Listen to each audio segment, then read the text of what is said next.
Hoy, nega. Oo, ikaw nga. Alangan naman ako. Ikaw lang naman nega dito. Napaka-negative mong tao. Di ka naniniwala.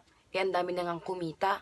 Piliin mo lang dapat yung sasalihan mo para hindi ka maloko. Dapat yung pinagkakatiwalaan mo. Hindi mo pa nga nasusubukan eh. Hindi mo agad kaya. Wala kang pera. Bakit may business mang walang puhunan? Napaka-negative nito. Kaya ka di umaasenso eh. Bakit di mo subukan para makita mo kung ano yung sinasabi ko? Kung buhay lang talaga si Kitty Chang, sumubok na rin to.